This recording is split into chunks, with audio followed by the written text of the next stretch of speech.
Hello, it's part 8 of finally replying to old comments, and obviously I was joking on the last installment when I said some of you need to pick up your end of the couch because obviously I'd rather you live your lives and instead of spending any time supporting some nobody from a distant corner of the internet. But the call was answered. There were 2 comments from the last installment, and the first one was from Tony Reyes. I really enjoyed your series on Chris Watts, a unique commentary. Thank you, Tony Reyes. Was it frustrating swiping through channel after channel after channel of just copying and pasted in the same, and the commentators saying the same things, narcissist? Was it nice to finally get to a unique commentary? No, it is important to start off. If you're going to look into anything, it's important to start off with the raw footage before you go into people's analysis of it, because you do have to have that to compare the analysis to the raw footage, and then you compare the analysis to make up your own mind on the truth, because chances are the analyst that also looked at the raw footage is going to see it a little bit different than you did. So therefore, the unique commentary must also be taken with a grain of salt when compared to the raw footage that you've also seen that's gone into your own brain and been processed through your own experiences and knowledge.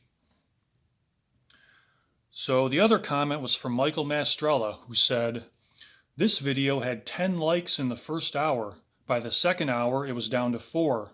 How does a video lose 60% of its likes in 1 hour? Aren't numbers supposed to increase as more are added?" They absolutely are. And the reason that they decreased is because YouTube steals them and gives them to AI generated channels. Because when they bump up the numbers of those AI generated channels, the casual viewer will come across them and say, "Oh, look, this has a lot of views. It must be good." And then the ads that are put on the videos of those AI generated channels get more eyeballs on the ads, which means that the companies who pay YouTube for the ads will have to pay them more because more eyeballs have seen the ads. However, because it's an AI generated channel, YouTube does not have to pay a penny to any of those pesky human creators. So it's, Mike, aren't you thinking a little highly of yourself that they would take likes from your little channel? Obviously, I'm not the only one. I'm saying obviously way too much, aren't I? But I'm not the only one. I think it's happening to most channels. It happened to my other video, I think part 5. The same thing happened. If you notice, it has a lot of views but fewer likes. It's not because it was unliked. It was because some of those likes were stolen a couple hours into the upload. And another way for the billionaires who have more money than they will ever be able to spend, even if they take care of everybody that they know, to take more from people who will spend the rest of their lives working week to week just trying to get by and get more for themselves that they absolutely do not need. Have I pounded that into the ground hard enough yet? Well, Mike, maybe it's because you're actually telling people that they should live their lives instead of supporting some nobody from a distant corner of the internet. It could be that too. However, those people that get a lot of views, have big channels, are also being stolen from, and they're actually losing money. So in that respect, I'm glad that I'm not monetized and probably never will be, because I can't imagine the rage that those creators feel knowing that YouTube is actually stealing ad revenue money from them. Tens of thousands of dollars a month, possibly. If I'm losing 60% of my numbers that make the channel look good, they're getting ad revenue taken away from them when YouTube does it to them. But it's their platform and their rules, and I can either play by their rules or just go somewhere else. So, hey, moving on to the next video, his master plan revealed part 4. Let's look at the comments where we left off. And as I recall, we left off at, there it is. Yep. The next one is Rhonda Sheldon. You have a very in-depth analysis of the mind of Chris Watts, besides being a great orator. Thanks, but I've already said obviously in the first 3 minutes of this video, so appreciate you saying so, though. I look forward to more videos that you will have coming our way. This channel will be a great site, and I'm so glad it popped up. Take care of yourself, and thank you for bringing your thoughts that are right on point. Keep them coming. Aaron Harmon said, I hope you make more videos. They are very good. I think they are very good. Well, you got right to the point there, Aaron Harmon. Did I make enough videos? Karen S. You nailed it. Quote, he was a bad man pretending to be good. In fact, his whole family is like that. That's another one, like what I was talking about at the end of part 7, where I couldn't quite endorse it with a heart because it was, hey, Mike, you made a good point, and the whole family should burn in hell. Whoa, whoa, whoa. Maybe they are like that. I don't know which family you're talking about, though. Are you talking about Chris's parents and sister, like that part of the family? Or are you talking about his victims? Because I do think that from what I've seen that's available to the public, Shanann's side of the family seems to be a little higher quality human beings than Chris's side of the family. However, neither of those things has anything to do with what Chris did, the crimes Chris committed as a 33-year-old man in charge of his own actions. Thanks for the comment. Rosemary Kennedy said, very insightful analysis. Thanks. You're welcome, Rosemary Kennedy, and thank you for leaving the comment. As I've said, the comments, even though they seem to be, you feel like it's a nothing comment, just great videos, even that does support a content creator. Makes them feel good about what they did, because this is such, as I've said before, it's such a fleeting thing. You never know if you're doing a good job.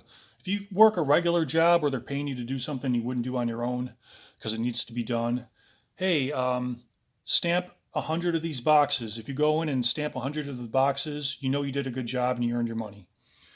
In a creative field, it could be you do the best job that's ever been done in the history of humankind and you still get nothing to show for it. So little comments like that are valuable in that way. They let the person know that someone's watching and you did a good job. Moving on to part 5, comments from his master plan revealed part 5. Anaz said, hi, Michael. I feel so happy when you acknowledge my comment. I feel like it's a personal thing. Well, I'm glad you enjoyed it, that I acknowledged your comment, but keep in mind it's never a personal thing. Nothing on the internet is a personal thing and should never be thought of as such. It is a completely detached thing and completely, what's the word I'm looking for? Like uninvolved, unhuman. It's just purely information, and you can't even really trust the information you're seeing because we don't know who each other really is, and we can't base any of our decisions based on what we're seeing behind a screen when we don't know how much of it's even true. But thanks for commenting. Anaz also said, Watts has still not told the truth yet. Only the DA Michael Rourke got it right. There were 3 bodies in his truck that morning. Think about it, Michael. Do you think E will risk it? That time of the morning with a body and 2 sleepy girls? Well, Chris wasn't expecting the girls to be sleepy. He was expecting them to be dead, which is why he smothered them in their beds shortly after Shanann got home. And Chris, as he said in the prison interview, all right, 2 o'clock, she's in there. Like, it's go time. So he noticed that she was in bed and that she waited for her to be asleep, and then he got up and smothered the girls and was expecting them to be dead. He thought of them as trash. He was expecting to just throw them all into the back of his truck like trash and then bury the trash at his work site that morning, Survey 319, where he had carefully set up, as DA Michael Rourke said, carefully ensured that he would be alone in the middle of the plains to dispose of the remains of the family that loved and trusted him, and he thought of them as just garbage to be gotten rid of. But anyway, moving on with the rest of your comment, E could easily have been stopped by the cops. I don't buy it. Also, think about Madeleine McCann. Would not risk it, nah. I'm unfamiliar with Madeleine McCann, but I think I already made my point about that he was expecting the girls to already be dead and covered up by trash bags. And it was a risk he was taking. He was willing to take that risk. He was willing to risk the rest of his life, all the freedom he would ever have again, because that's how important it was for him to get away from his wife and kids. That's how much he despised them being in his life and how much he wanted to move on. He was willing to risk the rest of his life in prison. Karen Kane, very insightful. Thank you, Karen Kane. Amanda Buchan, good job. Love your work. Thank you, Amanda Buchan. And I appreciate you struggling through a second language because you have a flag that's not of my nation's origin. Always love when I get the comments from people in other countries. Ashley Shelton, brave like Bella. Bella was brave to stand up to Chris, to question him, to ask him why he wasn't behaving like the father and husband that he was pretending to be all along for her entire life. She was holding him accountable to that role that he had accepted, that he had imposed on his wife and kids. For they expected him to be that loving father and husband, and he was betraying that trust. And Bella, that morning that she was murdered, bravely was standing up to Chris and asking him questions about why he wasn't playing that role anymore. So Bella was brave, you're right. Ashley Shelton also said, violence is the refuge for an idiot, which is the quote I used that I first heard from Isaac Asimov from the Foundation trilogy. Great quote.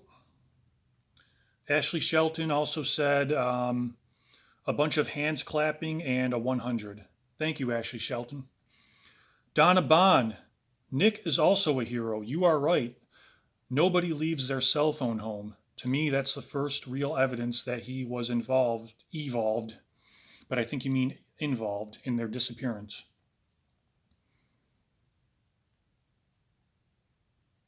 Yeah, he wasn't expecting anyone to be in the house that morning, but thanks to Nick's mom, Shanann's best friend, Chris didn't have any time alone in the house to use Shanann's cell phone like he planned to say, don't worry about me, everyone, I'm okay. Just blowing off some steam. But then Nick, looking around, instead of just being a disinterested teenager who wanted to go play video games, he was helping, and he did help. Annette said, hi, it's exciting to be in on the beginning of a cool new channel. Very interesting analysis of a police interrogation of a psychopath. And Annette, I'm kind of wondering now that it's almost 3 years later, from the beginning of a cool new channel, what were you expecting it to go on to be? Just all true crime, all Chris Watts? Because at that time, I had as many videos of book reviews and samples from my own work as I did true crime videos. So you were hoping it was just going to continue to be an even mix of those things, or what else? I'm interested. Cheryl Johnson, such tragedy. Bella, shy, sweet girl, fought in the end for her life. Rip, mommy and girls. Yeah. It's nice of you to acknowledge them. That's really what it's all about, is telling their story, which is what's, coldly missing from all of Chris's accounts. Is you never feel like you're hearing the stories of Shanann, Bella, Celeste, and even Nico.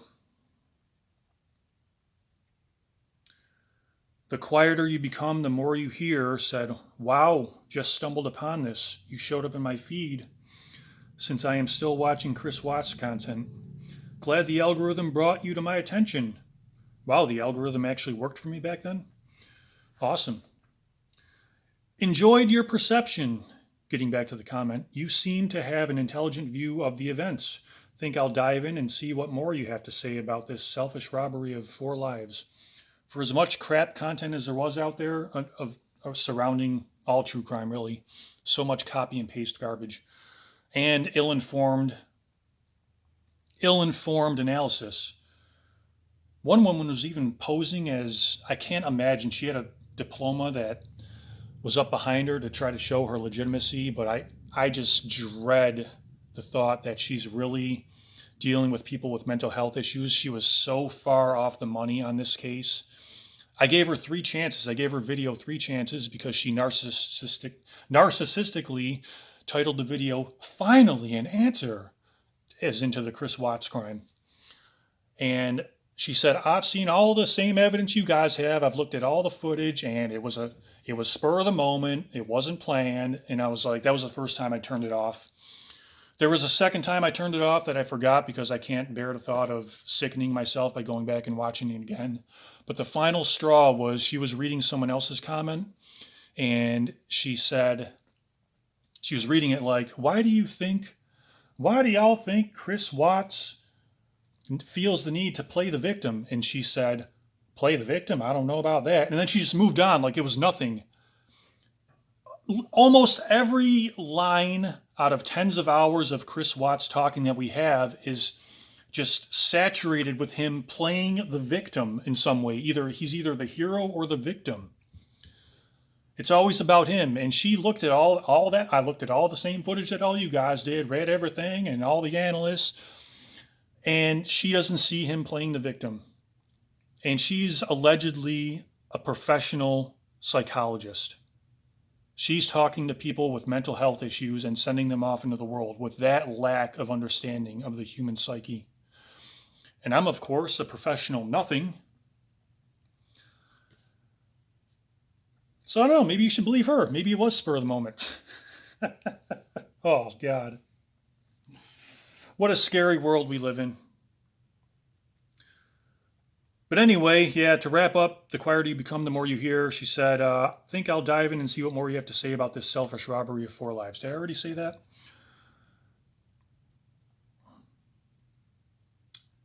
Sonia Marie Alves de Mello.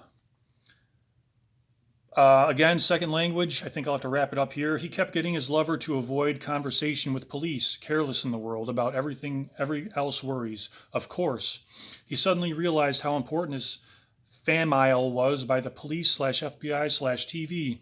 The dude had to learn that 4 lives was not his possession, his garbage, his trush.